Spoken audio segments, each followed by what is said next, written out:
దానియేలు గ్రంథం మొదటి అధ్యాయం दानियल की किताब उसका पहला अध्याय మొదటి అధ్యాయము మొదటి నుండి 6 వచనాలు చదువుతున్నాం. उसका 1 से लेकर 6 वचन तक हम पढ़ेंगे. दानियल की किताब पहला अध्याय 1 से लेकर 6 वचन तक. యూదా రాజుకు యెహోయాకీము ఏలుబడిలో 3వ సంవత్సరమున బబులోను రాజుకు నెబుకద్నెజరు యెరూషలేము మీదకి వచ్చి దాని ముట్టడి వేయగా ప్రభువు యూదా రాజుకు యెహోయాకీమును దేవుని మందిరములో శేషించిన ఉపకరణములను ఆ రాజు చేతికి అప్పగించిన గనుక అతడు ఆ వస్తువులను షీనారు దేశములోని తన దేవతా ఆలయమునకు తీసుకుని పోయి తన దేవతా ఆలయపు బొక్కసములో ఉంచాను. రాజు అష్పెనెజు అను తన నపుంసకుల అధిపతిని పిలిపించి అతనికి ఇలాగు ఆజ్ఞాపించాను. ఇశ్రాయేలీల రాజవంశములలో ముఖ్యులై లోపము లేని సౌందర్యమును సకల విద్య ప్రవీణతయు జ్ఞానమును కలిగి తత్వజ్ఞానము తెలిసిన వారై రాజనగరునందు నిలవదగిన కొందరు బాలురను రప్పించి కల్దీల విద్యను భాషను వారికి నేర్పు. మరియు రాజు తాను భుజించు ఆహారములో నుండి తాను పానము చేయు ద్రాక్షారసములో నుండి అనుదిన భాగము వారికి నియమించి 3 సంవత్సరములు వారిని పోషించిన పిమ్మట వారిని తన ఎదుట నిలవబెట్టినట్లు ఆజ్ఞ ఇచ్చాను.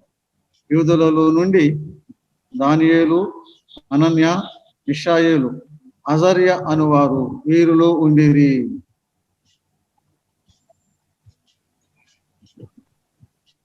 చదవబడిన లేఖన భాగమును దేవుడు తన ఆత్మ ద్వారా దీవించినట్లుగా ప్రార్థన చేసుకున్నాము.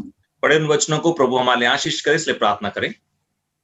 మహిమగల మా తండ్రి, నీ పాదములకు వందనములు స్తోత్రములు చెల్లిస్తున్నా. ఈ మహాకృపలో ఈ మా ప్రభు దినమున ఉదయకాలమున సంఘములుగా కూడి ఈ ప్రియకుమారుడు యేసుక్రీస్తు ప్రభునామమున నీ పాద సన్నిధికి చేరి వచ్చి యేసుక్రీస్తు ప్రభునందు మీరు ఇచ్చిన గొప్ప రక్షణ తలపోసుకుంటూ మిమ్మల్ని ఆరాధించే భాగ్యము, మీ పాదం పీఠం ఎదుట సాయగలపడి పూజించే భాగ్యము మాకు దయచేసినందులకై వందనములు స్తోత్రములు చెల్లిస్తున్నాం. మీ ప్రియకుమారుడైన క్రీస్తు ప్రభువును జ్ఞాపకం చేసుకునే భాగ్యము మాకు దయచేసినందులకై స్తోత్రములు చెల్లిస్తున్నాం. ఈ సాయంకాల వేళ మీ మహాకృపలోనే జూమ్ యాప్ ద్వారా మీ పాద సన్నిధికి చేరి వచ్చి మీ వాక్యమును ధ్యానించుకోవటానికి మీరిచ్చిన అనుకూల సమయమును బట్టి మీ యొక్క కృపను బట్టి మీకు వందనములు స్తోత్రములు చెల్లిస్తున్నాం.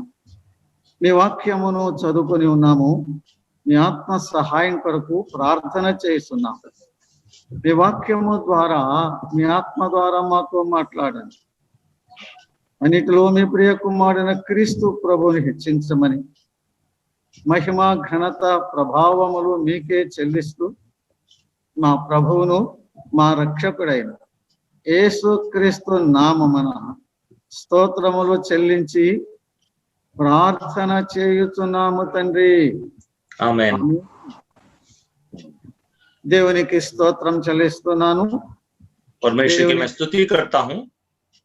దేవుని యొక్క మహాకృపను బట్టి ఈ సాయంకాల వేళ జూమ్ యాప్ ద్వారా దేవుని వాక్యమును ధ్యానించటానికి ప్రభు చూపిన కృపను బట్టి మొదటిగా మన తండ్రి అయిన దేవునికి వందనములు స్తోత్రములు చెల్లిస్తున్నాం. परमेश्वर की महान अनुग्रह के द्वारा इस शाम के वक्त में परमेश्वर के वचन को इस जूम ऐप के द्वारा आपके साथ बांटने के लिए जो प्रभु ने मौका दिया है, इसलिए मैं प्रभु का बहुत बहुत धन्यवाद करता हूं. మీతో కలిసి దేవుని వాక్యమును ధ్యానించడానికి మరి మీరు ప్రభు నామమున మీరు ఇచ్చిన అవకాశం బట్టి మరి సంఘ ప్రియులందరికీ దేవుని సేవకునకును జూమ్ యాప్లో చేరి వచ్చిన ప్రియులందరికీ మన ప్రభువును మన రక్షకుడైన యేసుక్రీస్తు నామమున నా హృదయపూర్వకమైన వందనములు తెలియజేస్తూ ఉన్నా. और आप लोग के साथ इस तरह से मिलकर परमेश्वर के वचन बांटने के लिए आपने जो प्रभु के नाम में मुझे ये आह्वान दिया है, इसके लिए मैं कलीसिया में परमेश्वर के दास, प्राचीन प्रधान और सभी भाई बहनों का जो जूम में मिले हैं उन सब का भी मैं परमेश्वर के नाम में बहुत बहुत धन्यवाद करता हूँ। నిన్నటి దినమున ప్రియులు దైవ సేవకులు జాకబ్ గారు ఫోన్ చేసి మరి మీరు మాకు 3 దినాలు లేక 4 దినాలు సాయంకాల వేళ మరి బైబిల్ క్లాసులు మరి చెప్పగలరా వాక్యము అని వారు కోరినప్పుడు నాకు చాలా సంతోషం వేసింది। कल के दिन जब परमेश्वर के दास जेकब अंकल ने मुझे फोन किया और पूछा कि क्या आप हमारे लिए 2 या 3 दिन हमारे लिए बाइबल क्लासेस ले सकते हैं, तो मुझे बड़ी खुशी हुई। నా పట్ల మీకున్న ప్రేమ అభిమానాన్ని బట్టి మీరు ఇచ్చిన అవకాశాన్ని బట్టి మరొకసారి ప్రియులందరికీ సంగమనకు దైవ సేవకునికి నా హృదయపూర్వకమైన వందనములు తెలియజేస్తున్నా। और मेरे प्रति आपका ये जो सम्मान है इसके लिए और एक बार मैं परमेश्वर के दास का, कलीसिया और प्राचीन प्रधानों का मैं बहुत बहुत धन्यवाद करता हूँ। ఈ సమయమున మన వాక్య ధ్యానము నిమిత్తము దానియేలు గ్రంథములో నుండి మొదటి అధ్యాయము మొదటి వచనం నుండి 6 వచనాలు మనం చదువుకున్నామని। और इस समय में हमने परमेश्वर के वचन के ध्यान के लिए दानियेल की किताब उसका 1 से लेकर 6 वचन तक पढ़ा है। ప్రభు యొక్క కృపను బట్టి ఆయన చిత్తమును బట్టి దానియేలు గ్రంథములో కొన్ని పాఠాలు ధ్యానించాలని ఆశ కలిగి నేను సిద్ధపడి వచ్చా। और परमेश्वर के अनुग्रह और दया में दानियेल की किताब से कुछ बातों को सीखना है बोल के आशा से मैं तैयारी के साथ आया हूँ। ఈ దానియేలు గ్రంథములో నుండి మేము కూడా స్థానిక సంఘములో కొన్ని పాఠాలు ధ్యానం చేస్తున్నాము। అలాగే విజయవాడ అప్పర్ రూమ్ ప్రియులతో కలిసి ఈ దానియేలు గ్రంథమును ధ్యానం చేస్తున్నామని। और इस दानियेल की किताब से हमारे स्थानीय कलीसिया में, उसी के साथ साथ विजयवाड़ा में अपर रूम मिनिस्ट्री है, उनके साथ भी हम मिलकर इस दानियेल की किताब का अध्ययन कर रहे हैं। దానియేలు గ్రంథము ప్రవచన గ్రంథం అని।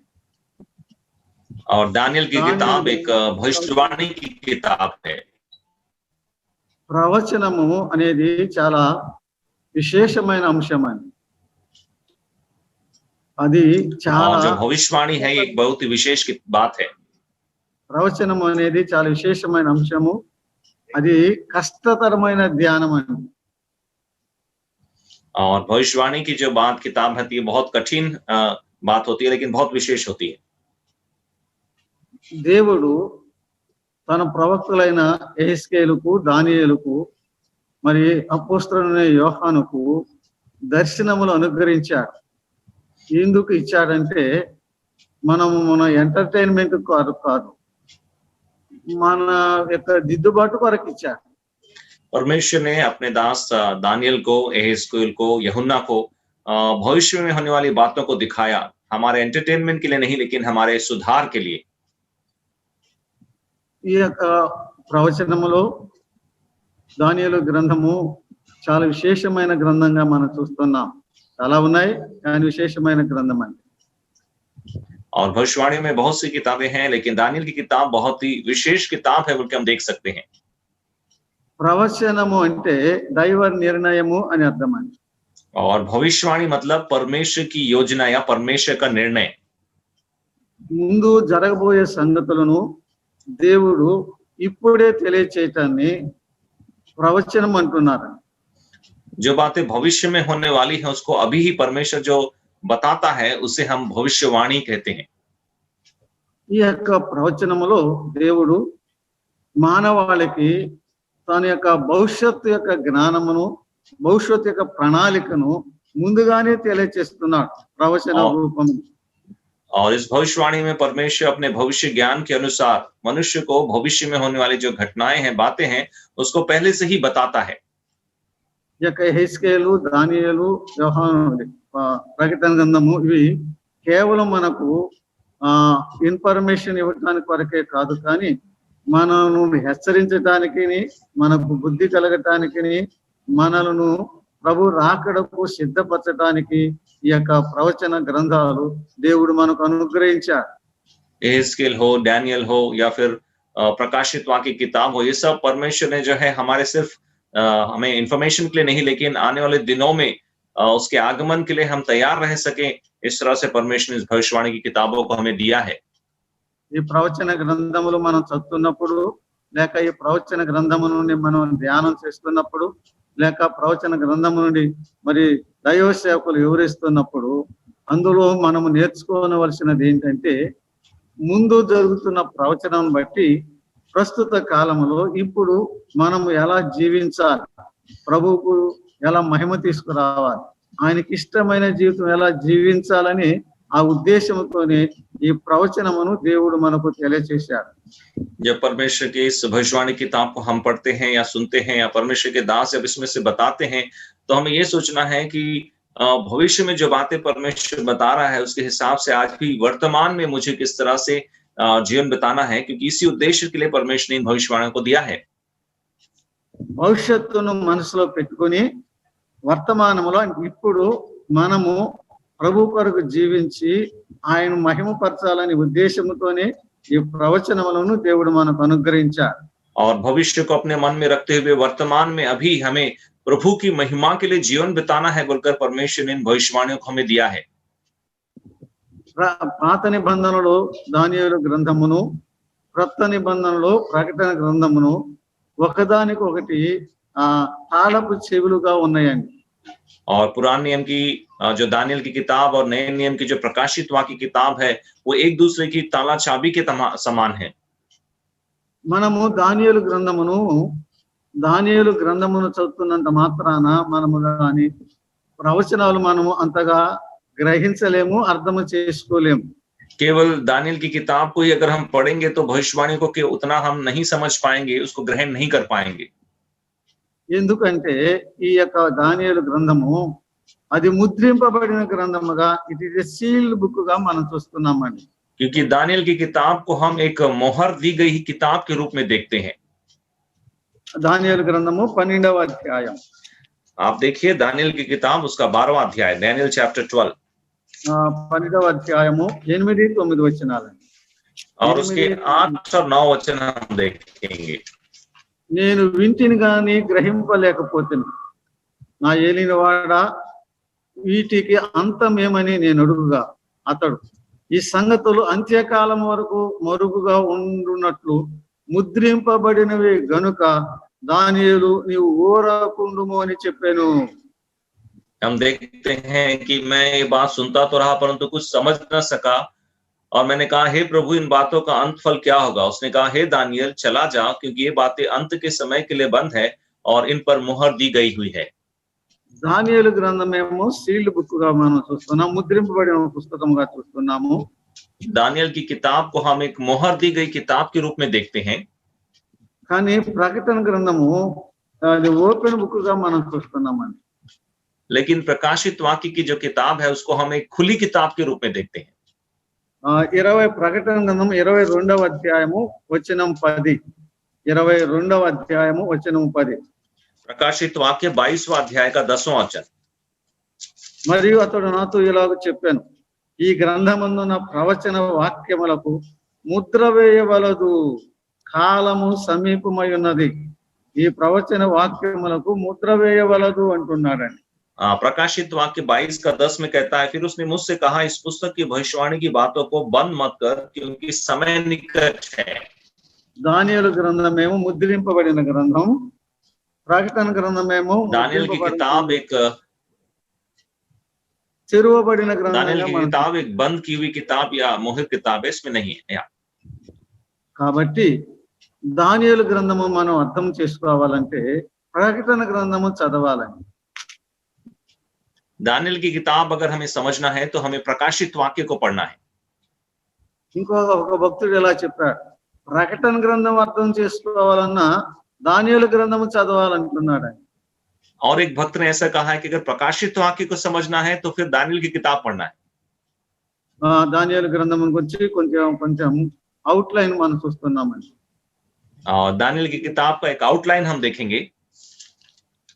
మొదటి 6 వచనాలు, 1 నుంచి 6 అధ్యాయాలు, మొదటి 6 అధ్యాయాలు చరిత్రగా మనం చూస్తున్నాం. చరిత్రను తెలియచేసే అధ్యాయాలుగా మనం చూస్తున్నామండి. 1 से लेकर 6 अध्याय को हम इतिहास के रूप में देखते हैं या इतिहास बताने वाले किताब अध्याय के रूप में देखते हैं। 7 నుండి 12 అధ్యాయాల వరకు ప్రవచనమును కూర్చిన అధ్యాయాలుగా మనం చూస్తున్నాం. और 7 से लेकर 12 अध्याय जो है भविष्यवाणी के अध्याय हैं। ఎందుకు దేవుడు ముందుకు చరిత్రను తెలియచేశాడు, ప్రవచనాన్ని తెలియచేయకుండా? और परमेश्वर ने क्यों इतिहास को पहले बताया, भविष्यवाणी को क्यों पहले नहीं बताया?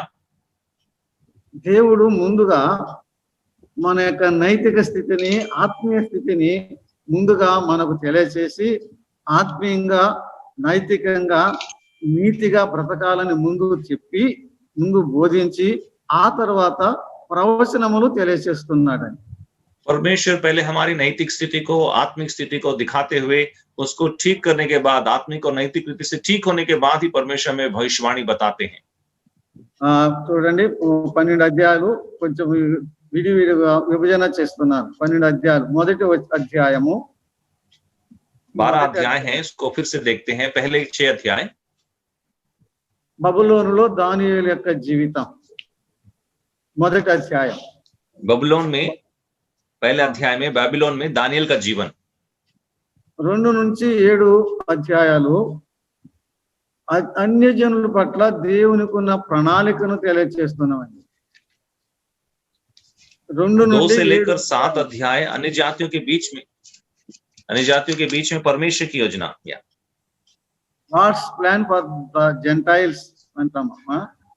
8 నుండి 12 అధ్యాయాలు దేవుని యొక్క ప్రణాళిక, ఇశ్రాయేలీయుల పట్ల దేవుని యొక్క ప్రణాళికను మనం చూస్తున్నామండి. 8 से लेकर 12 अध्याय तक परमेश्वर की जो योजना इजरायलियों के प्रति है उसको हम देखते हैं। దేవుని ఇశ్రాయేలు పట్ల దేవుని యొక్క ప్రణాళికను మనం చూస్తున్నాం. ఈ యొక్క గ్రంథంలో के प्रति परमेश्वर की योजना को हम देखते हैं। ఈ యొక్క గ్రంథంలో దానియేలు గురించిన 3 విశేషమైన మాటలు మనం చూస్తున్నాం. और इस किताब में दानियल के बारे में 3 विशेष बात देखते हैं। దానియేలు యొక్క పవిత్రత, दानियल की पवित्रता, రెండవదిగా దానియేలు యొక్క ప్రార్థన, दूसरा दानियल की प्रार्थना, మూడవదిగా దానియేలు యొక్క ప్రవచనం, और तीसरा दानियल की भविष्यवाणी। మొదటిది దానియేలు యొక్క పవిత్రత, पहला दानियल की पवित्रता, రెండవది దానియేలు యొక్క ప్రార్థన, दूसरा दानियल की प्रार्थना, మూడవది దానియేలు యొక్క ప్రవచనం, और तीसरा दानियल की भविष्यवाणी। దానియేలు గ్రంథములో మనము దేవుడు చేసిన అద్భుత క్రియలను మనం చూస్తున్నాం. అద్భుతాలు మనం ఇక్కడ చూస్తున్నాం దానియేలు గ్రంథములో. दानियल की किताब में परमेश्वर की कुछ अद्भुत कार्यों को भी हम देखते हैं। దానియేలు గ్రంథములో అగ్ని బలమును చల్లార్చి తన భక్తులను అగ్ని వాసన అంటకుండా దేవుడు కాపాడాడు. అదొక అద్భుతమైన కార్యం, ఆశ్చర్యకారం. It is a miracle. और दानियल की किताब में अग्नि की जो बल है उसको हटाकर परमेश्वर ने जो है अग्नि की जो दुर्गंध है वो भी ना इस तरह से बचाया है। ये एक अद्भुत कार्य है। రెండవదిగా దానియేలును సింహముల బోను నుండి, సింహముల నోటి నుండి దేవుడు కాపాడాడు. అది ఒక మరొక అద్భుతమైన కార్యం అది. और दूसरा दानियल को परमेश्वर ने सिंहों के मांस से बचाया है। ये भी एक अद्भुत कार्य है। బైబిల్ గ్రంథమును మనం పరిశీలన చేస్తున్నప్పుడు అన్ని కాలాల్లో, అన్ని వేళల్లో దేవుడు అద్భుతాలు, సూచక్రియలు, మహత్కార్యాలు చేయలేదండి. बाइबल को जब हम देखते हैं, सभी समयों में, सभी स्थानों में, सभी युगों में परमेश्वर ने क्या अद्भुत काम नहीं किए।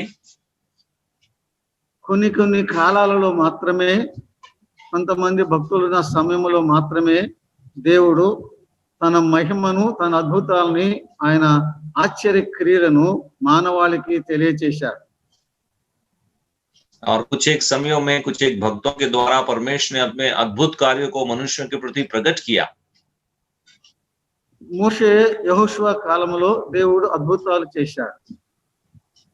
मूसा और यहोशू के समय में भी परमेश्वर ने अद्भुत कार्य किए। ఏలియా, ఎలీషాల కాలంలో దేవుడు అద్భుతాలు చేశాడు. एलिया और एलीशा के समय में परमेश्वर ने अद्भुत कार्य किए। దానియేలు కాలంలో దేవుడు అద్భుతాలు చేశాడు. दानियल के समय में परमेश्वर ने अद्भुत कार्य किया। మన ప్రభువైన యేసుక్రీస్తు వారు తానే అనేకమైన అద్భుతాలు చేశారు. हमारे प्रभु यीशु मसीह ने भी खुद बहुत से अद्भुत कार्य किए। పేతురు యోహానులు అపోస్తలులైన పేతురు యోహానులు కూడా అద్భుతాలు చేశారు. और प्रेरित यूहन्ना और पतरस ने भी अद्भुत कार्य किए। ప్రకటన గ్రంథములో కూడా ఇద్దరు ప్రవక్తలు వారు కూడా అద్భుతాలు సూచక్రియలు చేయబోతున్నారండి. और प्रकाशित वाक्य में आने वाले दो जो भविष्यवक्ताएं हैं वो भी अद्भुत कार्य करते हैं। అపోస్తలుల కాలముతో అద్భుత కార్యములు దేవుడు ముగించేశాడు.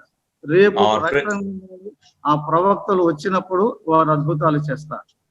और प्रेरितों के समय से परमेश्वर इस अद्भुत कार्य को बंद किया है, और जब ये दो भविष्यवक्ता लोग आएंगे तो वो लोग अद्भुत कार्य करेंगे। ఈ దినాల్లో చాలా మంది అద్భుతాలను నమ్ముతున్నారు, స్వస్థతలను నమ్ముతున్నారండి. आजकल बहुत से लोग अद्भुतों को, चंगाइयों पर विश्वास करते हैं। అలా చెప్పి బోధించి ప్రజలను తప్పుదోవ పట్టించే బోధకులు తయారయ్యారండి. और ऐसे बहुत से उपदेशक उठ खड़े हुए हैं जो लोगों को ऐसे भरमाते हैं।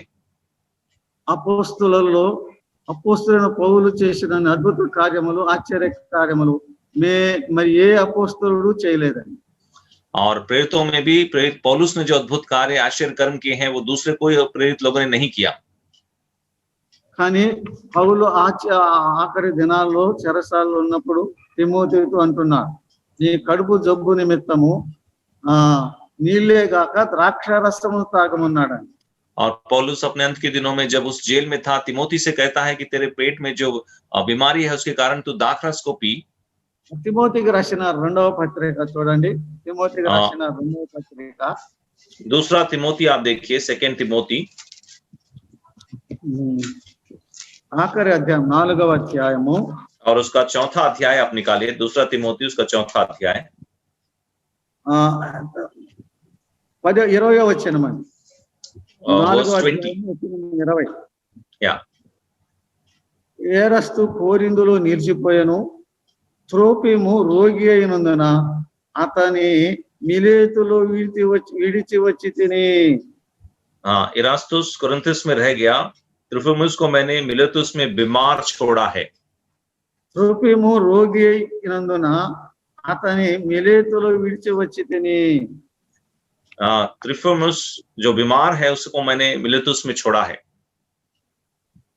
ఆశ్చర్యం అండి. అంత మరి అద్భుతాలు చేసిన వాడు పౌలుకు అంటించిన ఆ యొక్క రుమాలు తీసుకెళ్లి ఎవరికన్నా అంటిస్తే రోగాలు చనిపోయిన వారిని బ్రతికించిన పౌలు, మరి సర్పము పాము కరిసిన దాన్ని అగ్నిలో ఇచ్చి విదిలించాడు, కానీ చనిపోలేదు. ఎన్నో సూచక్రియలు, అద్భుతాలు చేసిన పౌలు తానుకే ఒక ముళ్ళు ఉంది, ఆ ముళ్ళును తానే పోగొట్టుకోలేకపోయాడు. దాని కొరకు నేను 3 సార్లు ప్రభువుని అడిగానన్నాడు, కానీ నా కృప నీకు చాలు అన్నాడు. ఇక్కడ మనం చూస్తున్నాం తిమోతితో ఆఖరి దినాల్లో తిమోతితో అన్నాడు, నీ కడుపు జబ్బు నిమిత్తము నీళ్ళే కాక ద్రాక్షారసం కూడా తాకమున్నాడు. ఇప్పుడు మనం చూస్తున్నాం కదండి, త్రోపిము రోగి అయినందున మిలేతులు విడిచి వచ్చి తిని. అద్భుతాలు చేసి రోగములు పోగొట్టుకున్న పౌలు చివరి దినాల్లో త్రోపిము రోగి అయితే విడిచి వచ్చాడు, కానీ ఆయన అద్భుతాలు చేయలేదు.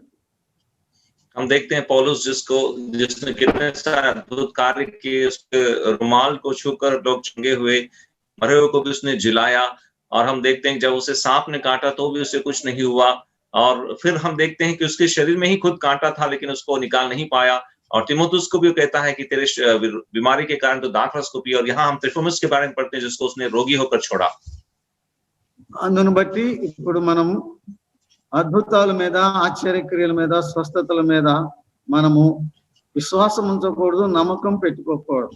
ప్రభువుకే इसलिए हम देखते हैं कि अभी हम इस तरह के अद्भुत कार्यों पर, चंगाइयों पर विश्वास ना करें, लेकिन हम प्रार्थना जरूर करें। మనం ప్రార్థన చేస్తే ప్రభు మన మొర ఆలకిస్తాడు. और हम जब प्रार्थना करते हैं प्रभु हमारी दुहाई को सुनता है। ఎవరో వచ్చి నా నెత్తి మీద చేయి పెట్టి ప్రార్థన చేస్తే నా రోగం పోయిద్ది అని అనుకోకూడదు. हम ये ना सोचे कि कोई आएगा मेरे सिर पे हाथ रखेगा और प्रार्थना करेगा तो मेरी बीमारी ठीक हो जाएगी। వారి ప్రార్థన ఆలకించే దేవుడు దీనులమైన మన ప్రార్థన కూడా ఆలకిస్తాడండి. और प्रभु जो उनकी प्रार्थना को सुनता है, हम जो दीन है हमारी प्रार्थना को भी सुनता है। మన ప్రార్థన ఆలకించి మనకు జవాబిచ్చే దేవుడు మనకున్నాడు. और हमारी प्रार्थना को सुनकर हमें जवाब देने वाला परमेश्वर हमारे लिए है। ఎవరో ఒక ఆయన వచ్చి ఎవరో ఒక ఆయన ప్రార్థన చేస్తే ఆయన నెత్తి మీద చేయి పెట్టి ప్రార్థిస్తే నా బాధలు రోగాలు పోతాయని మనం ఎన్నడూ నమ్మకూడదు. और कभी भी हम इस बात पर विश्वास ना करें कि कोई आएगा और प्रार्थना करेगा, कोई व्यक्ति आकर मेरे सिर पे हाथ रख के प्रार्थना करेगा तभी मेरी चंगाई होगी, ऐसा हम विश्वास ना करें। దేవుడు ఈ కాలమున ఇండివిజువల్స్ ద్వారా అద్భుతాలు చేయట్లేదండి. और प्रभु इस समय में व्यक्तिगत लोगों के द्वारा अद्भुत काम नहीं कर रहा है। ఈ యొక్క దుర్బోధగా ప్రబలిపోతుంది.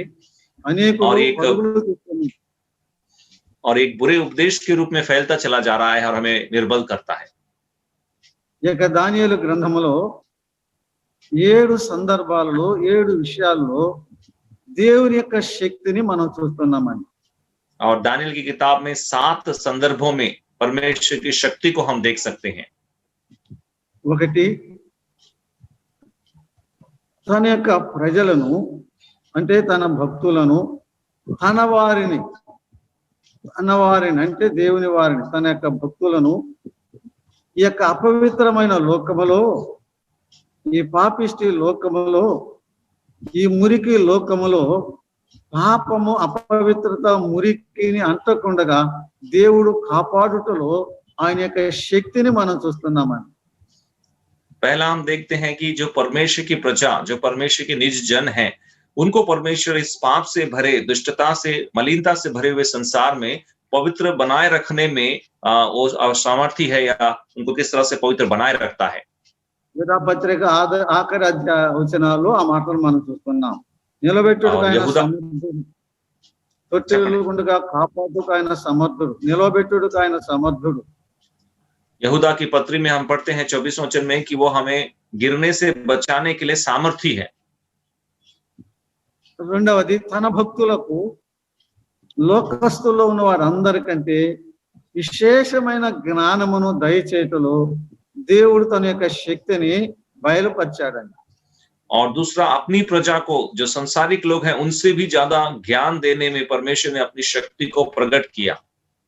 అదే దానియేలుకు అతని స్నేహితులకు మిగిలిన వారందరికంటే విశేషమైన జ్ఞానమును దేవుడు వారికి ఇచ్చాడు. అది మనం ఎరుగుదాము కదా. और हम जानते हैं कि दानियल को और उसके मित्रों को बाकी सब लोगों से भी ज्यादा विशेष ज्ञान परमेश्वर ने दिया। మూడవదిగా, దర్శనములు లేక కళలను, దాని యొక్క కళలను తెలియచేయటము, వాటి యొక్క భావము తెలియచేయటంలో దేవుడు తన యొక్క శక్తిని బయలుపరిచాడు ఈ గ్రంథములో.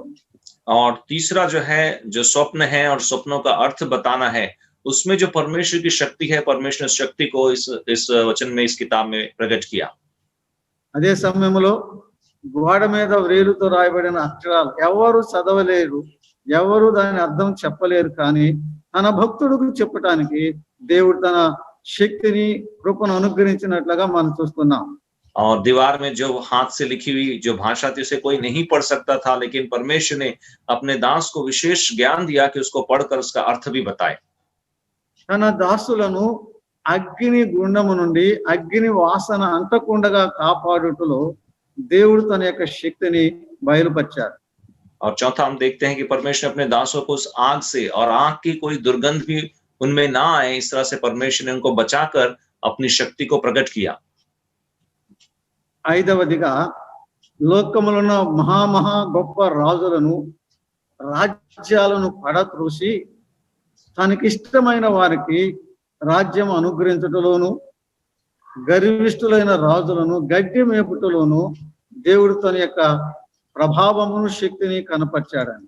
और पांचवा, हम देखते हैं संसार में जो बड़े बड़े राजा महाराजा हैं, उनको उनके स्थान से हटाकर, उनके घमंड के कारण उन्हें घास खिलाकर, जो नम्र और दीन है, और परमेश्वर को अपनी इच्छा के अनुसार सिंहासन देने में अपनी शक्ति को प्रकट किया।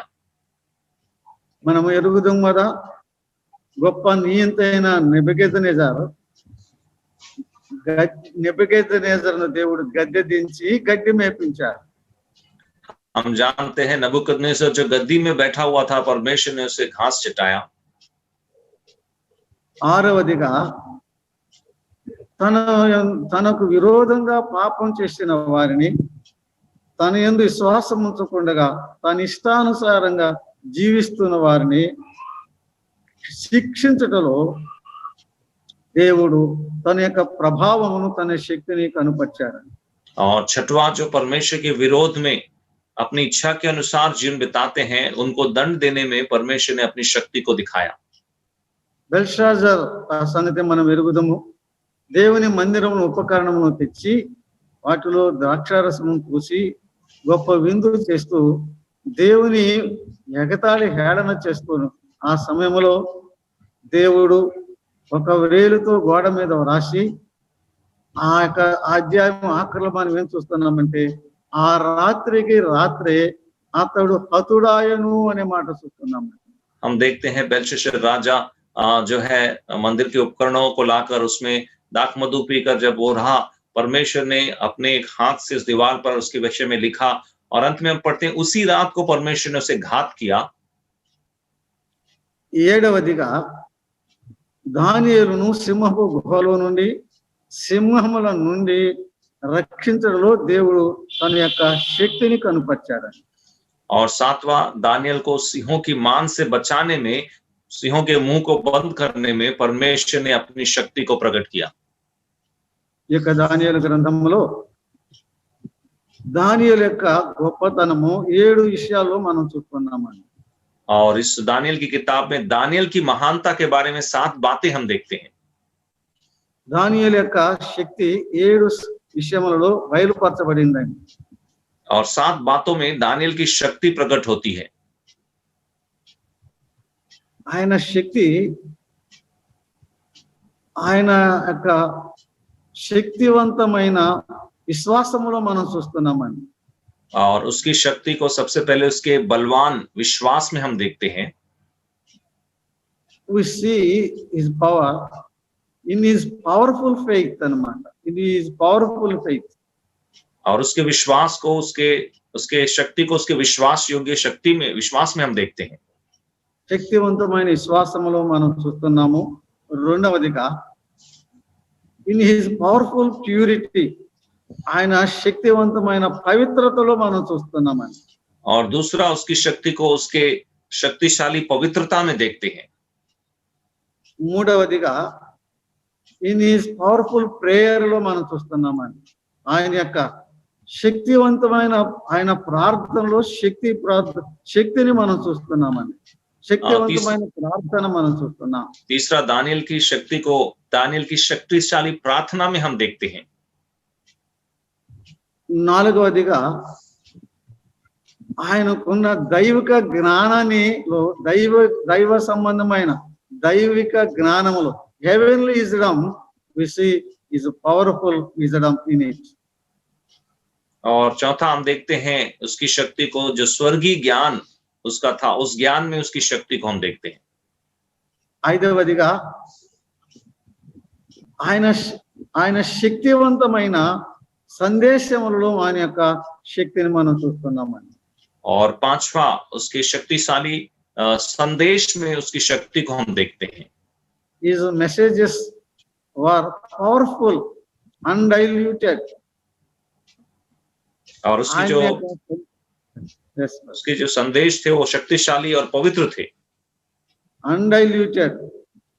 उसमें किसी प्रकार की मिलावट नहीं थी। ఆరవదిగా we see his power in his powerful godliness. శక్తివంతమైన భక్తి, దైవ భక్తి జీవితంలో మనం చూస్తున్నాం. और छठवा जो है, उसकी शक्ति को उसके शक्तिशाली भक्ति जीवन में हम देखते हैं। శక్తివంతమైన దైవ భక్తి ఆయన కలిగి ఉన్నాడు.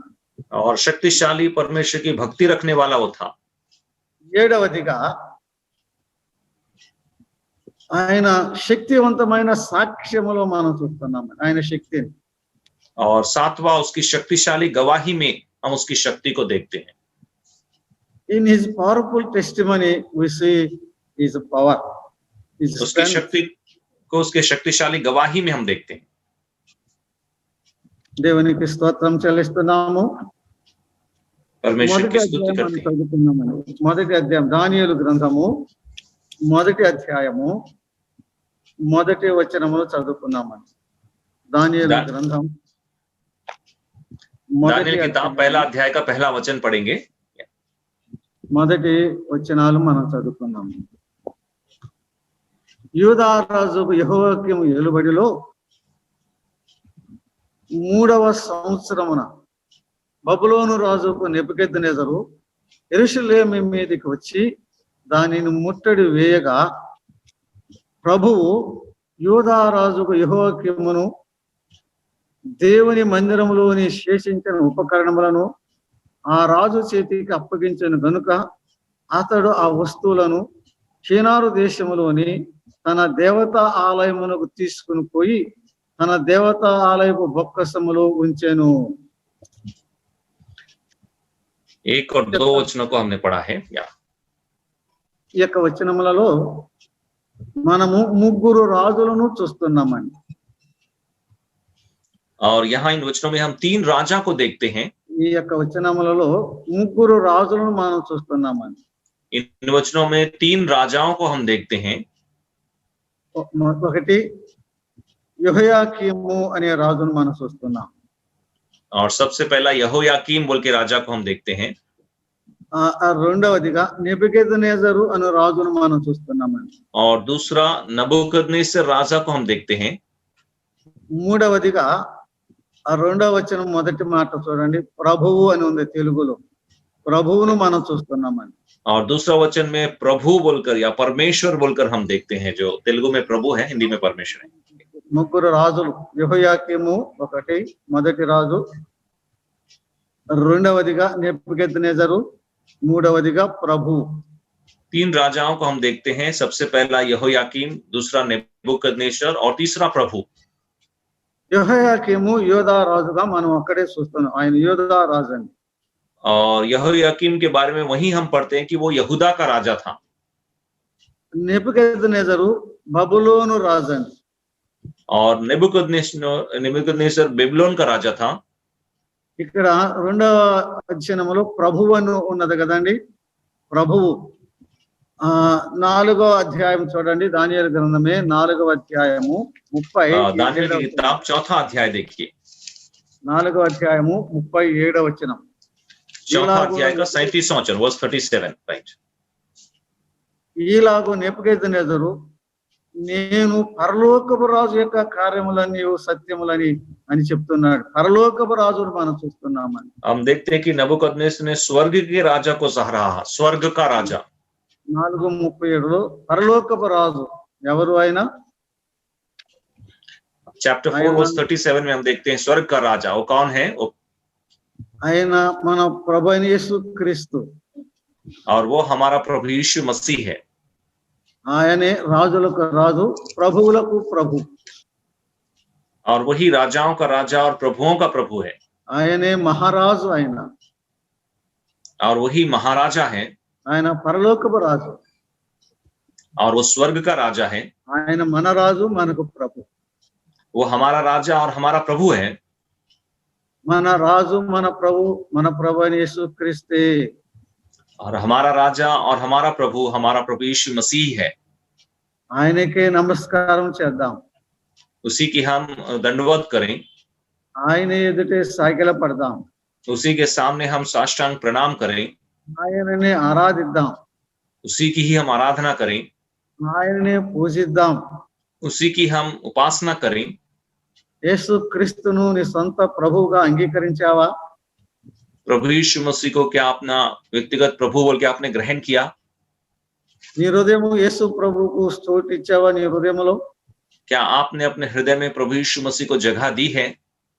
ఆయన పరలోకపు రాజు, జ్ఞాపకం పెట్టుకో. आप याद रखिए वो स्वर्ग का राजा है। ఆయన రాజులకు రాజు, ప్రభువులకు ప్రభు. और वो राजाओं का राजा और प्रभुओं का प्रभु है।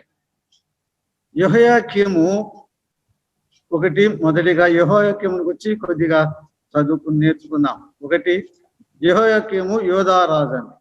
यहोयाकीम के बारे में थोड़ा देखेंगे। सबसे पहले वो यहूदा का राजा था।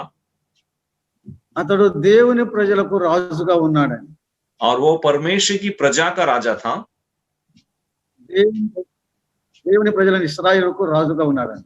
परमेश्वर की प्रजा इजराइल का वो राजा था। ఆయన యెరూషలేములో రాజుగా పరిపాలన చేస్తున్నాడు. యెరూషలేమును రాజధానిగా చేసుకొని. और वो यरूशलेम को अपनी राजधानी के रूप में रखते हुए राज्य करता था। యోధా గోత్రికుడు అతడు. और वो यहूदा के गोत्र में से था। దావీదు వంశస్థుడు. और दाऊद के वंश में से था। యోషియా రాజు యొక్క కుమారుడు. और यहोशिया राजा का पुत्र था। భక్తిగల రాజు యొక్క కుమారుడు అన్నమాట ఈ యెహోయాకీం అనే అతడు. और भक्ति वाला जो राजा यहोशिया है उसका बेटा यहोयाकीम है। కానీ ఇతడు భ్రష్టుడు. लेकिन ये भ्रष्ट हो गया। దేవుని వాక్యమును కాల్చివేశాడని. परमेश्वर के वचन को इसने जला दिया। చూడండి ఇర్మియా గ్రంథం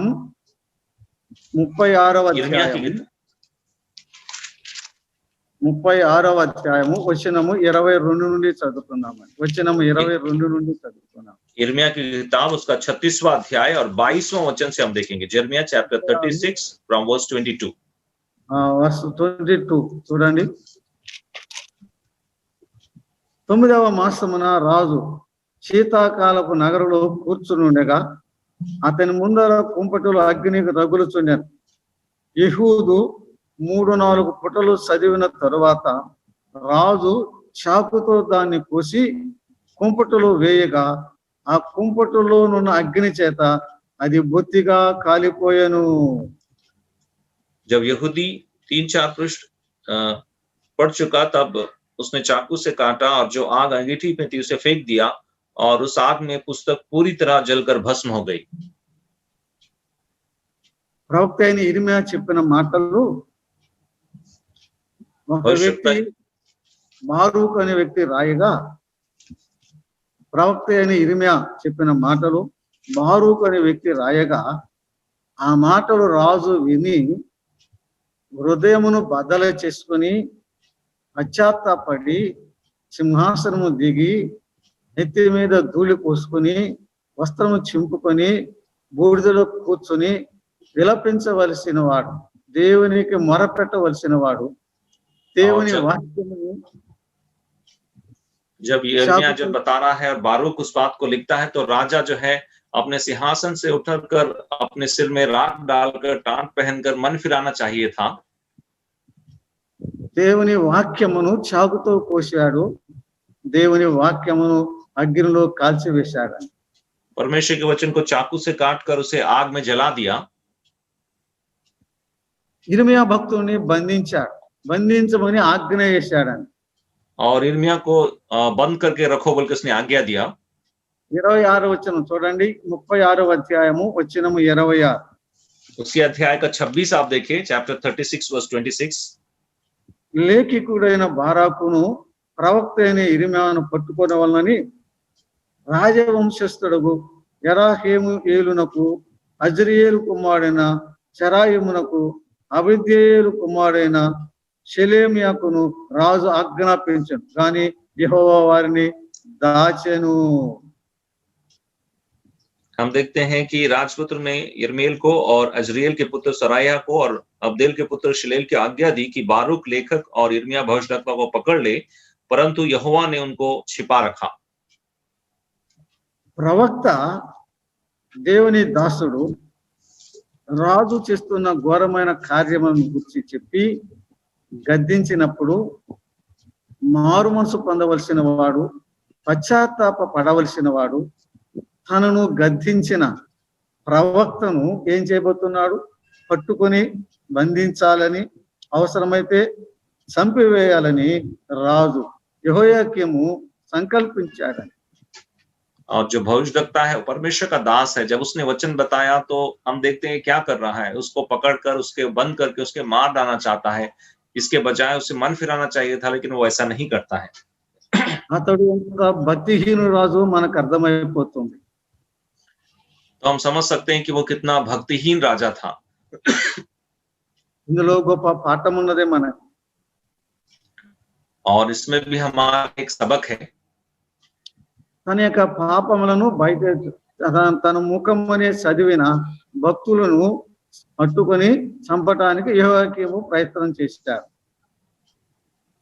उसके पापों को जब उसके मुख के सामने ही जब उसने पढ़कर बताया तो उस भक्त को यहोयाकीम मारना चाहता है। హేరోదు రాజు కూడా బాప్తిస్మిచ్చే యోహాను హేరోదు రాజును గద్దించాడు. నీవు నీ సహోదరుడైన ఫిలిప్పు భార్యను ఉంచుకున్నావు రాజా, ఇది నీకు తగదని భక్తుడైన బాప్తిస్మిచ్చే యోహాను గద్దిస్తే ఆ రాజు పశ్చాత్తాప పడవలసిన బదులుగా ఏం చేశాడు?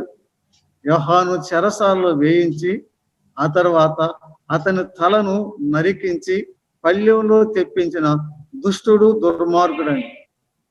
और हेरोद भी हम जानते हैं, जब बपतिस्मा देने वाला यूहन्ना ने उसको बताया तूने अपने भाई फिलिप की पत्नी को रखा है जो अच्छा नहीं है, उचित नहीं है, तो हेरोद मन फिराने के बजाय उसने क्या किया? बपतिस्मा देने वाले यूहन्ना का सिर काट के उसको एक थाली में लाकर उसकी पत्नी को दिया।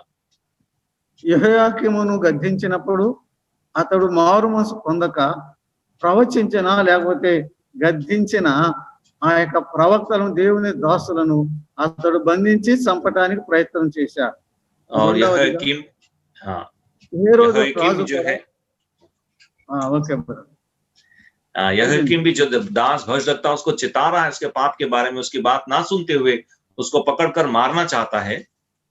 రెండవదిగా బాప్తిస్మిచ్చే యోహాను హేరోదు రాజును గద్దించినప్పుడు అతడు బాప్తిస్మిచ్చే యోహాను తల నరికించాడండి. और दूसरा बपतिस्मा देने वाले यूहन्ना ने जब हेरोद को चिताया तो उसने बपतिस्मा देने वाले यूहन्ना के सिर को काट दिया। కానీ నాతాను వెళ్ళి దావీదు రాజును గద్దించాడు కదండి. लेकिन हम जानते हैं नातान गया और दाऊद राजा को चिताया। ఆ మనుష్యుడవు నీవే అన్నాడు. उसने कहा कि वो मनुष्य तू ही है। ఆ మనుష్యుడవు నీవే అన్నాడు. उसने कहा वो मनुष्य तू ही है। అప్పుడు దావీదు రాజు మీద ఉగ్రుడై కోపపడలేదండి. लेकिन दाऊद जो राजा था वो क्रोधित नहीं हुआ। నన్ను అంటావా, ఇతను పట్టుకోండి చెరసాలు వేయండి అని దావీదు అనలేదు. और दाऊद ने ऐसा नहीं कहा क्या तू मुझे ये बात कह रहा है, इसको पकड़ो और जेल में डालो, ऐसा नहीं कहा। కానీ సింహాసనం దిగాడు, और वो अपने सिंहासन से उतरा, మోకరించాడు, और उसने घुटने टेके, నేను పాపం చేసి ఉన్నాను అని ఒప్పుకున్నాడు. और उसने मान लिया कि मैंने पाप किया है। నేను పాపం చేసి ఉన్నాను అని ఒప్పుకున్నాడు. और उसने मान लिया कि मैंने पाप किया है। నీకు కేవలం నీకే విరోధంగా నేను పాపం చేశాను అన్నాడు 51వ కీర్తనలో. भजन संहिता 51 में कहता है कि मैंने केवल तेरे ही विरोध में पाप किया है। నా పాపం విషయమై నేను పశ్చాత్తాపపడుతున్నాను అన్నాడు. और वो कहता है कि मैं अपने पाप के विषय में पश्चाताप करता हूँ। నా పాపం విషయమై నా కన్నీటితో నా పరుపు తేలిపోతుంది అన్నాడు. और बोलता है मेरे पाप के विषय में आंसू बहाते हुए मेरे जो बिछौना है वो तैर रहा है। నా పాపమును నువ్వు కప్పుకొనక నీ ఎదుట ఒప్పుకున్నాను అన్నాడు. बोलता है कि मैंने अपने पाप को नहीं ढांपा लेकिन मैंने उसे तेरे सामने मान लिया है। అలాగైతే ఇద్దరు మనుషులు రెండు రకాల మనుషులు మనం చూస్తున్నాము. दो प्रकार के लोगों को हम देखते हैं। Two kinds of people. दो प्रकार के लोग।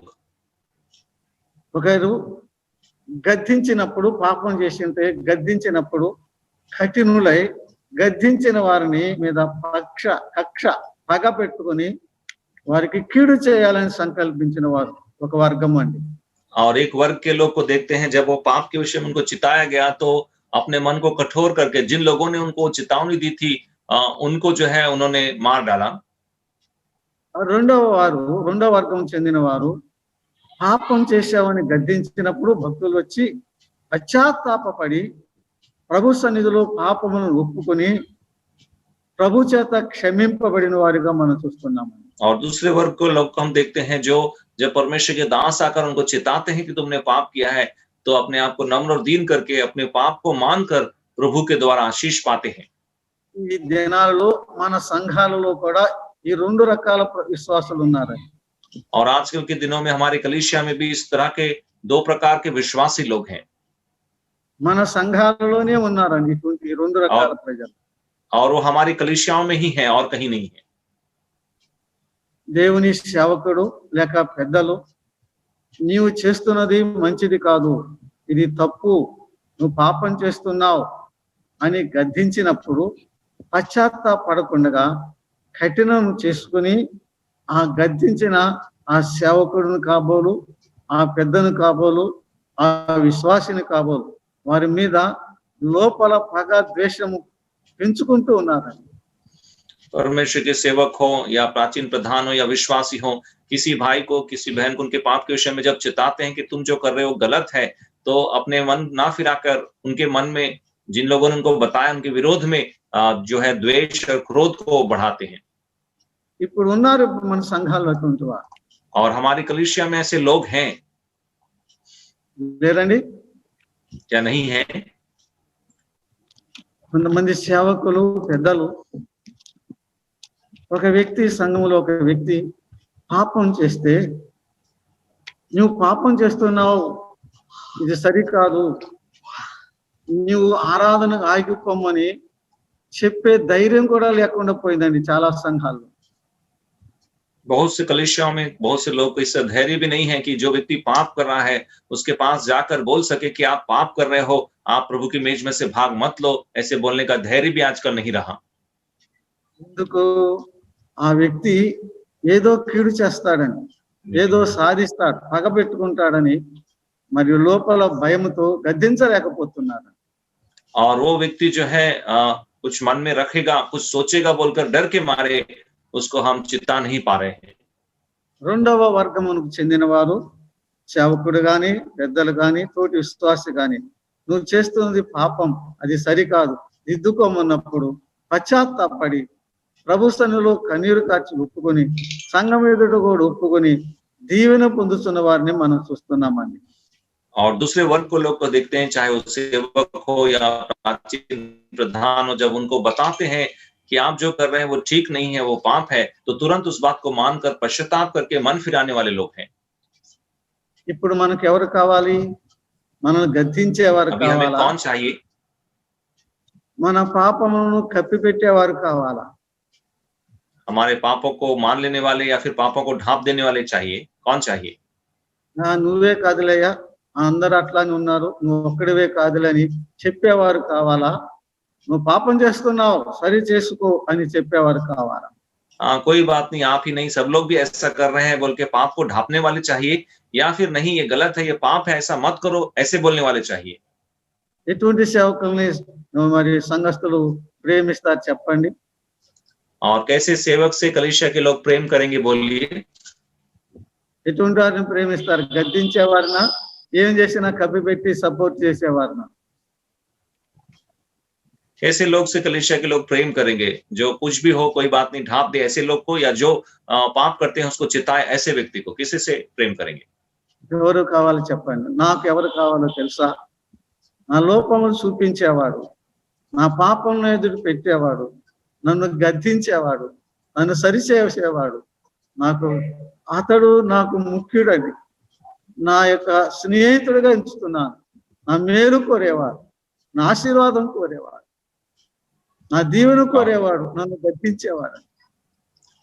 मुझे कौन चाहिए? मुझे वो चाहिए जो मेरे पापों को, मेरी कमी घटियों को बताए, जो मुझसे प्रेम करता हो और जो चाहता है कि मैं आशीष पाऊं, और इसलिए जो मेरे पाप अपराधों को बताता है, मेरी कमी घटियों को बताता है, मुझे ऐसे व्यक्ति की आवश्यकता है, या मैं ऐसे लोगों को चाहता हूं। 141వ కీర్తన भजन संहिता 141, Psalms 141, 141వ కీర్తన వచనము 5 చదువుతున్నాను. उसका 5वां वचन हम पढ़ेंगे। Psalms 141 verse 5, 141 का 5। నీతిమంతులు నన్ను కొట్టుట నాకు ఉపకారం, వారు నన్ను గద్దించుట నాకు తైలాభిషేకము.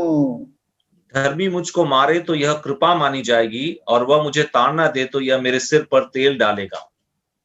నీతిమంతులు నన్ను కొట్టుట నాకు ఉపకారం, వారు నన్ను గద్దించుట తైలాభిషేకం, నేను అటు అభిషేకమును త్రోసివేయకుందును గాక అంటున్నాడు దావీదు. और कहता है कि धर्मी जब मुझे मारे तो ये कृपा है, और वो जब मुझे ताड़ना दे तो मेरे सिर में एक तेल डालने के बराबर है, और इस चीज को मैं ठुकराऊं नहीं बोल के वो कहता है। గద్దించినప్పుడు అది ఉపకారంగా, అది దీవెనగా స్వీకరించి ప్రభు యొక్క కృపకు దేవుని యొక్క ఆశీర్వాదానికి పాత్రలు కావాలని హృదయమును కఠినం చేసుకోవద్దని తెలియచేయటానికే ఈ యొక్క వ్యక్తులను మన ఎదుటికి ఉదాహరణగా తీసుకుని వచ్చానండి. जब इस तरह से चिताया जाए तो अपने मन को कठोर ना करे, लेकिन अपने पापों को मानकर आशीष पाए बोलकर इन व्यक्तियों को मैंने आपके सामने रखा है। इर्मिया ग्रंथము 22వ అధ్యాయం. इर्मिया की किताब उसका 22वां अध्याय. 22వ అధ్యాయము इर्मिया उसका 22वां अध्याय వచనము 18 నుండి చదువుతున్నానండి. 18वां वचन से.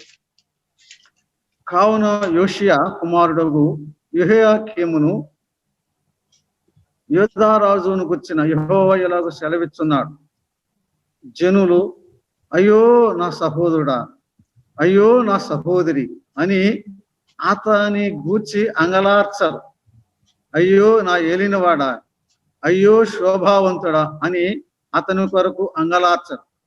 అతడు యెరూషలేము గుమ్మముల అవతలకి ఈడోబడి పారవేయబడి గాడిద పాతి పెట్టబడిన రీతిగా పాతి పెట్టబడును. हम देखते हैं कोई भी यहोयाकीम के विषय में विलाप ना करेगा, वरन उसको गधे के समान मिट्टी दी जाएगी, वो घसीट कर यरूशलेम के फाटकों के बाहर फेंक दिया जाएगा. అతడు యెరూషలేము గుమ్మముల అవతలకి ఈడోబడి పారవేయబడిన గాడిద పాతి పెట్టబడి రీతిగా పాతి పెట్టబడును అంటున్నాడు.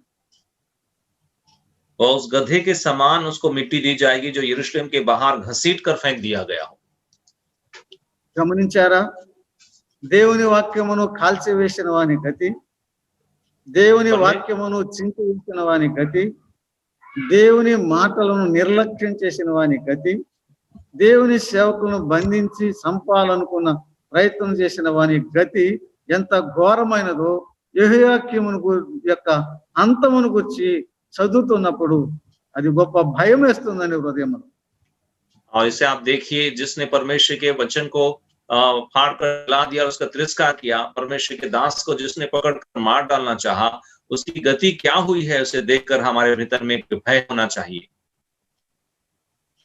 రెండవ రాజు నెబుకద్నెజర్. दूसरा हम देखते हैं नेबुकदनेस्सर को. చెప్పుకున్నాం కదా, యెహోయాకీమును గురించి ఇప్పుడు మనం చదువుకున్నాం. రెండవ రాజు నెబుకద్నెజర్. यहोयाकीम के बारे में हमने पहले पढ़ा. दूसरा जो राजा है नेबुकदनेस्सर है. ఇతడు అన్య రాజు అండి. और ये एक अन्य जाति का राजा है. యెహోయాకీమేమో దేవుని ప్రజల యొక్క రాజు, ఇతడు అన్యుల యొక్క రాజు, అన్య రాజు అండి. यहोयाकीम परमेश्वर की लोगों का राजा है और ये जो है एक अन्य जाति का राजा है. బబులోను రాజు అండి. బబులోను పట్టణం, బబులోను సామ్రాజ్యం యొక్క రాజు అండి ఇతడు. బబులోను పట్టణమునకు రాజు ఇతడు. ఇతను బబులోను రాజు, అన్య రాజు నెబుకద్నెజరు. ఇతని తండ్రి పేరు नेबुकदनेस्सर जो है एक अन्य जाति का राजा है. ఇతను తండ్రి పేరు నెబూకద్నెజర్ అండి. చరిత్రలో మనం చూస్తున్నాం ఈ పేరు. और इतिहास में इसके पिता का नाम नेबुकदनेस्सर पढ़ते हैं. ఈ నెబుకద్నెజరు క్రీస్తు పూర్వం 605 నుంచి 562 సంవత్సరాల వరకు, అంటే 43 సంవత్సరాల వరకు బబులోను రాజ్యమును పరిపాలన చేశాడండి. और ये जो है मसीह पूर्व 605 से 561 यानी कि करीब करीब 40 साल तक उसने राज्य किया. క్రీస్తు పూర్వం 605 నుండి క్రీస్తు పూర్వం 662, ఇంచుమించుగా 43 సంవత్సరములు పరిపాలన చేశారు. और मसीह पूर्व 605 से लेकर 541 तक करीब करीब 40 साल तक उसने 43 इयर्स तक उसने राज्य किया. ఇతడు గొప్ప పరాక్రమశాలి.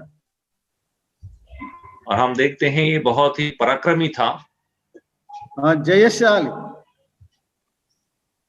और बहुत ही जयवंत था, युद्धवीर था. యుద్ధవీరుడు ఇతడు. ये युद्धवीर था. ద ఫస్ట్ వరల్డ్ డిక్టేటర్, ప్రపంచంలో మొట్టమొదటి నియంత అండి ఇతడు. The first world dictator. और सबसे पहले और संसार का सबसे पहले तानाशाह या डिक्टेटर था. ఫస్ట్ వరల్డ్ డిక్టేటర్, గొప్ప నియంత అండి, క్రూరుడైన నియంత అండి ఇతడు. और ये सबसे पहला तानाशाह बहुत ही क्रूर व्यक्ति था। ఇతడు గొప్ప నిర్మాణకుడు, పట్టణాలు కట్టడంలోను అన్నిటిలో, ప్రహరీలు కట్టడంలోను కోటగోడలు నిర్మించడంలోను ఇతడు గొప్ప, is a great builder, city builder.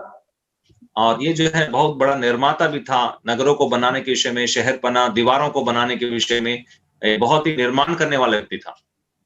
గొప్ప administrator, is a great administrator, గొప్ప పరిపాలనా దక్షుడు అండి ఇతడు. और बहुत ही अच्छा परिपालन करने वाला व्यक्ति था, बहुत बड़ा एडमिनिस्ट्रेटर था। ఓల్డ్ వరల్డ్లో, పాత కాలంలో 7 వింతల్లో ఇతని కాలంలో హ్యాంగింగ్ గార్డెన్స్, వేలాడు వనములను ఇతడే కట్టించాడండి. ఇతని కాలంలోనే మనం చూస్తున్నాం. और पुराने समय के जो 7 अद्भुत थे, उसमें से एक जो हैंगिंग गार्डन जिसे हम बोलते हैं, इसी के समय में इन्होंने ही बनवाया था। హ్యాంగింగ్ గార్డెన్స్, వేలాడు వనములను ఇతడే కట్టించి నిర్మించాడండి. ఇతడు బహు గర్విష్టి. और जो हैंगिंग गार्डन जिसे कहते हैं, उसको उसने बनाया। ఇతడు బహు గర్విష్టి అండి. और ये बहुत ही घमंड करने वाला व्यक्ति था। Proud, great proud. కానీ గడ్డి మేపేడు దేవుడు. लेकिन परमेश्वर ने उसको घास खिलाया बोल के हम देखते हैं।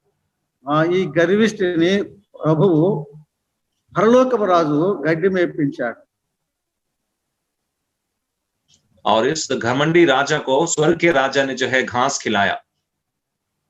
లూకాసు వార్త 21వ అధ్యాయము, లూకాసు వార్త लूका सुसमाचार उसका 21वां अध्याय, 24వ వచనం, लूका सुसमाचार उसका 21वां अध्याय, 21వ అధ్యాయము 24वां वचन पढ़ेंगे। Chapter 21 verse 24. వర్స్ 24 చూడండి. ప్రభు చెప్పిన మాట, వారు కత్తివాత కూలుదురు, చెరపట్టబడిన వారై సమస్తమైన అన్యజనుల మధ్యకు పోదురు. అన్యజనుల కాలము సంపూర్ణమగు వరకు యెరూషలేము అన్యజనుల చేత రొక్కబడును. అన్యజనుల కాలము అనే మాట ఉన్నది, టైమ్స్ ఆఫ్ జెంటైల్స్ అనే మాట మనకు. वहां हम देखते हैं अन्य जातियों का समय बोलकर हम पढ़ते हैं। అన్యజనుల కాలము ఈ నెబుకద్నెజరు రాజుతోనే ప్రారంభమైందండి. और उस अन्य जातियों का जो समय है, ये नेबुकदनेस्सर के राजा से शुरू हुआ। ఎందుకు ఆ వచనం మనం చదువుకున్నామంటే, అన్యజనుల కాలము చాలా ప్రాముఖ్యమైనదిగా మన ప్రభువైన యేసుక్రీస్తు వారు తెలియజేస్తున్నారు. और इस वचन को इसलिए पढ़ा है क्योंकि हमारे प्रभु यीशु मसीह ने खुद कहा है, जो अन्य जातियों का जो समय है वो बहुत ही प्रामुख्य समय है। ఈ అన్యజనుల కాలము నెబుకద్నెజరు రాజుతో ప్రారంభించబడి రేపు క్రీస్తు ప్రభు యొక్క రెండవ రాకడకు యెహోవా దినముతో ఈ అన్యజనుల కాలము ముగిస్తుందండి. अन्य जातियों का ये समय नेबुकदनेस्सर राजा से शुरू होकर प्रभु यीशु मसीह के दूसरे आगमन से के बाद वो खत्म होगा। ఇది చాలా బైబిల్ ప్రవచనములో చాలా ప్రాముఖ్యమైన ప్రవచనాలు, ఒక ప్రాముఖ్యమైన ప్రవచనం అండి. और बाइबल की भविष्यवाणियों में से एक बहुत ही विशेष एक भविष्यवाणी है ये। అన్యజనుల కాలం అనే మాట మనసులో పెట్టుకోవాలి. అది ఈ నెబుకద్నెజరుతోనే ప్రారంభించబడింది. అందుకే అతనికి చరిత్రలో చాలా ప్రాధాన్యత ఉన్నట్లుగా మనం చూస్తున్నామండి. अन्य जातियों के समय को मन में रखिए, और वो जो है नेबुकदनेस्सर से ही शुरू हुआ है और इतिहास में उसकी एक बड़ी विशेषता है। మూడవ రాజు మన ప్రభువైన యేసుక్రీస్తు. और तीसरा जो राजा है वो हमारा प्रभु यीशु मसीह है। అదే దానియేలు గ్రంథం 1వ అధ్యాయం 1-2 వచనాలు, 3 రాజులు ఉన్నారని చెప్తున్నాం కదా. ఒక రాజు యెహోయాకీము, ఆయన యూదుల రాజు, అతడు భ్రష్టుడు, అతని మరణం ఘోరము. రెండవ రాజు అన్యరాజు నెబుకద్నెజరు, ఇతడు బహు క్రూరుడు, ఇతడు నియంత, ప్రపంచమును పరిపాలన చేసిన మొదటి నియంత ఇతడు. ఇతనుతోనే అన్యజనుల కాలము ప్రారంభమైనది.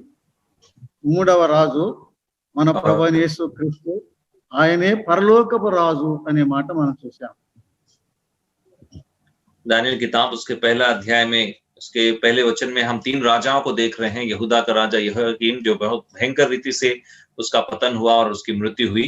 उसके बाद हम देखते हैं नबूकदनेस्सर राजा जो संसार का पहला डिक्टेटर था। अन्य जातियों का समय उसी से शुरू हुआ, बहुत घमंडी और बहुत क्रूर था।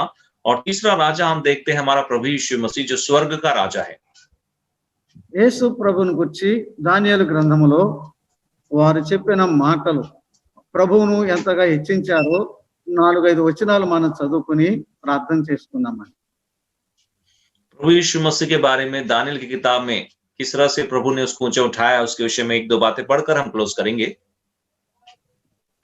దానియేలు గ్రంథం 3వ అధ్యాయం వచనము 26. 3వ అధ్యాయము వచనము दानियल 3 का 26 हम पढ़ेंगे। వచనము 26 చూడండి. ఆ రాజు చెప్పిన మాట Chapter 3 verse 26. ఆయన నెబుకద్నెజరు వేడిమి కలిగిన మండుతున్న ఆ గుండము వాకిలి దగ్గరకు వచ్చి, షద్రకు మెషకు అబేద్నెగోయైన వారలారా, మహోన్నతుడగు దేవుని సేవకులారా. ఎవరు ఈ రాజు? ఎవరు? మహోన్నతుడైన దేవుడండి, యేసుక్రీస్తు ప్రభు. और ये जो राजा है परम प्रधान परमेश्वर है बोल के हम कहते हैं। మహోన్నతుడైన ద మోస్ట్ హై గాడ్, మహోన్నతుడైన దేవుడండి. 28వ వచనం చూస్తున్నాం. परम प्रधान या सबसे ऊंचा परमेश्वर। 28వ వచనం చూస్తున్నాను. ఈయన వీరి దేవుడు పూజార్హుడండి. 28वें वचन में इनका परमेश्वर जो है धन्य है और वो आराधना के योग्य है। ఆయన పూజార్హుడండి, वो आराधना के योग्य है। ఆయన మహోన్నతుడు, ఆయన పూజార్హుడండి. हम देखते हैं वो महान है और वो पूजा के योग्य है। 4వ అధ్యాయము 32వ వచనం చదువుతున్నాను. 32వ వచనం అండి. దానియేలు గ్రంథము 4వ అధ్యాయము 32వ వచనం అండి. 32 4:32 అండి. 4 का 32 हम देखेंगे। दानियल 4 का 32।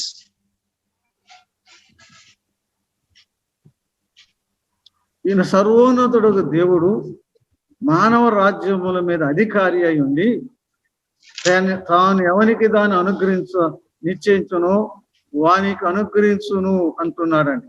ఈయన సర్వోన్నతుడై ఉండి మానవుల రాజ్యముల మీద అధికారి అయి ఉన్నాడు.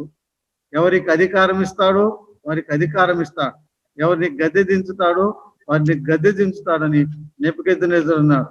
ఆయన మానవుల రాజ్యముల మీద అధికారి అయిన దేవుడండి. हम देखते हैं वो मनुष्य के राज्य में प्रभुता करने वाला परमेश्वर है और वो जिसे चाहे उसे सिंहासन पे बिठाता है और जिसे चाहे उसे वो सिंहासन से उतारता है। అదే అధ్యాయము 34 నుండి చదువుతున్నాను. అదే అధ్యాయం దానియేలు గ్రంథము 34వ అధ్యాయము వచనం 34 నుండి చదువుకుందాం. दानियल 4 का 34 से देखिए। ఆ కాలం గడిచిన పిమ్మట నెబుకద్నెజరు నేను మరలా మానవ బుద్ధి గలవాడనై నా కండ్లు ఆకాశం తట్టు ఎత్తి చిరంజీవియు సర్వోన్నతుడు దేవుని స్తోత్రము చేసి ఘనపరిచి స్తుతించి తిని. ఆయన చిరంజీవి అంటున్నాడని. हम देखते हैं राजा जो परमेश्वर जो सदा जीवित रहता है। ఆయన చిరంజీవి, ఆయన సర్వోన్నతుడు, ఆయన స్తుతులకు పాత్రుడండి. ఆయన राजा जो सदा जीवित है और वो स्तुति के योग्य है। ఆయన స్తుతులకు పాత్రుడండి. పరలోకములో గాని భూలోకములో గాని ఆయన సమస్తమును తన చిత్తానుసారంగా చేయగలిగిన వాడండి. మనం చూస్తున్నాం. 35వ వచనం చూడండి. ఒక విశేషమైన మాట ఉన్నది. భూరాజులు అందరూ ఆయన దృష్టికి ఎన్నిక లేని వారు, ఎన్నికకు రాని వారు. ఆయన పరలోకము 35 वचन में देखिए, पृथ्वी के सब राजा उसके सामने तुच्छ गिने जाते हैं। పరలోక సేన ఎడలను భూ నివాసుల ఎడలను ఆయన తన చిత్తం చొప్పున జరిగించువాడు. स्वर्ग में से अपनी सेना के में और पृथ्वी में रहने वालों के बीच में वो अपनी ही इच्छा के अनुसार काम करता है। ఆయన చేయి పట్టుకుని నీవేమి చేస్తున్నావని ఆయనతో చెప్పుటకు ఎవడును సమర్థుడు కాడు. हम देखते हैं कोई भी ऐसा सामर्थ्य नहीं जो उसके हाथ पकड़कर उससे पूछे कि तू ऐसा क्यों करता है। ఆ మాట మనసులో పెట్టుకోవాలి. మరి ఈ इन సమయంలో बातों को मन में रखिए। ఈ కాలంలో ఈ యొక్క కోవిడ్ కాలంలో సమయంలో ఆ నెబుకద్నెజరు రాజు అన్య రాజు దేవదేవుడైన యేసుక్రీస్తు ప్రభువుని గురించి చెప్పిన మాట వందల సంవత్సరాల క్రితం 2000 సంవత్సరాల కంటే ముందే చెప్పిన మాట మరలా చదువుతున్నా. ఆయన పరలోక వాసుల ఎడలను భూ నివాసుల ఎడలను తన చిత్తం చొప్పున జరిగించువాడు. ఆయన చేయి పట్టుకుని నువ్వేమి చేస్తున్నావని ఆయన అడగగలిగిన వాడు ఎవడండి? ఆయన చేయి పట్టుకుని నువ్వేమి చేస్తున్నావు? ఈ రోజుల్లో చదువు చెప్పబడదు ట్రాన్స్లేట్. तो हम देखते हैं जो पृथ्वी में हो चाहे स्वर्ग में हो, उसको वो अपनी इच्छा को ही पूरी करता है। और कौन है जो उसके हाथ पकड़कर उसे पूछ सके कि तू ऐसा क्यों करता है? దినాల్లో కరోనా బారిన పడి మన ప్రియులు చాలా మంది ప్రభు సన్నిధికి వెళ్తున్నారు. इन दिनों में बहुत से हमारे प्रिय लोग कोरोना के कारण प्रभु के पास चले गए हैं। చాలా మంది సేవకులు కూడా ప్రభు సన్నిధికి వెళ్ళిపోతున్నారు. बहुत से सेवक लोग भी परमेश्वर की उपस्थिति में चले गए हैं। వారు లేని కొరత ఎవరు తీర్చలేము. और उनकी कमी को कोई पूरा नहीं कर सकता। ఆ సంఘములకు వారి కుటుంబములో ఎంత విచారము దుఃఖము ఉన్నది. और उनकी कलीसिया हो या उनके परिवार हो, उसमें बहुत दुख है, बहुत चिंता है। ఆ యొక్క భక్తులు వెళ్ళిపోవటం మనకు కూడా బహు దుఃఖము చింతగా ఉన్నది. और ऐसे भक्तों का चले जाना हमारे लिए भी बहुत दुख और चिंता का कारण होता है। ఎందుకు ఎక్కువగా దేవుని సేవకులు భక్తులు వెళ్ళిపోతున్నారు? और बहुत आय से परमेश्वर के सेवक और भक्त लोग जब चले जा रहे हैं, దేవుడు ఎందుకు వారిని తీసుకువెళ్తున్నారు? परमेश्वर क्यों उन्हें ले जा रहा है? ఇక్కడ దాని జవాబు మనం చూస్తున్నామండి. और इसका जवाब हम यहाँ देखते हैं। నెబుకద్నెజరు రాజు చెప్పిన మాటలు మనకి ఎంత ఆదరణ అండి, ఎంత బలమునిస్తున్నాయండి, మనకి ఎంత పురుకొల్పుగా ఉన్నది. ఆయన పరలోక సేన పట్ల భూ నివాసుల పట్ల ఆయన తన చిత్తమును జరిగిస్తూ ఉన్నాడనే మాట అవును ఆమేనని మనం చెప్పబద్ధమైన. और स्वर्ग में अपनी सेना हो या पृथ्वी में जो लोग हैं, उनके बीच में परमेश्वर अपनी इच्छा को ही जब पूरी करता है, उसे हाँ आमीन करके हमें कहना है। ఆయన చెయ్యి పట్టుకుని నీవెందుకు ఇలా చేస్తున్నావని చెప్పగలిగిన వాడు ఎవరు? और कौन है जो उसका हाथ पकड़कर उससे पूछ सके कि तू ऐसा क्यों करता है? మనము తల వంచి ఆయన స్తుతించడమే కానీ ఆయన్ను ప్రశ్నించే యోగ్యత మనకు లేదు. మనము ఆయనను ప్రశ్నించజాలము, మనము ఆయనను ప్రశ్నించకూడదు. కానీ ఆయన చిత్తమునకు తల వంచి ఆయన స్తుతిద్దాం.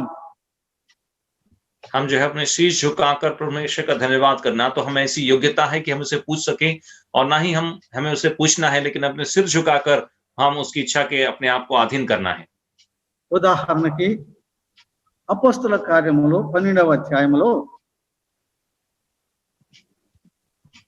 प्रेरितों के काम उसका 12वां अध्याय में, అపోస్తల కార్యములు 12వ అధ్యాయంలో అక్కడ అపోస్తలులైన యాకోబు పేతురు ఇద్దరు చెరసాలలో వేయబడ్డారు.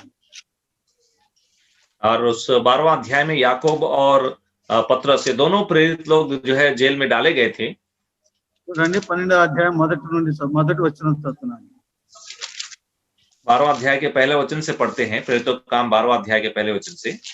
దాదాపు అదే కాలమందు రాజు అయిన హేరోదు సంఘపు వారిలో కొందరిని బాధ పెట్టుటకు బలత్కారము చేయగా పట్టుకుని యోహాను సహోదరుని యాకోబును ఖడ్గముతో చంపించెను. हम देखते हैं कि हेरोद ने उसी समय में कलीसिया को सताने के लिए कुछ लोग को हाथ डाला, और उसने यूहन्ना के भाई याकूब को तलवार से मरवा डाला। ఇక్కడ ఇద్దరు అపోస్తలులను మనం చూస్తున్నాం, యాకోబును మనం చూస్తున్నాం. दो प्रेरित लोग को हम यहाँ देखते हैं, ఇద్దరు యేసు ప్రభు యొక్క याकूब और पतरस, दोनों प्रभु के चेले हैं, ఇద్దరు ప్రభు యొక్క दोनों प्रभु के पीछे चले हैं, ఇద్దరు दोनों प्रभु के भक्त हैं, ఇద్దరు ప్రభు యొక్క दोनों प्रेरित సువార్త हैं ప్రభు యొక్క సువార్త ప్రకటిస్తున్న వారే, और दोनों प्रभु के सुसमाचार को सुनाने वाले हैं। క్రీస్తు ప్రభు యొక్క సువార్త ప్రకటించినందుకు ఇద్దరు చెరసాలు వేయబడిన వారుగానే చూస్తున్నామని. और मसीह के सुसमाचार सुनाने के कारण दोनों उस जेल में गए हैं बोल के हम देखते हैं।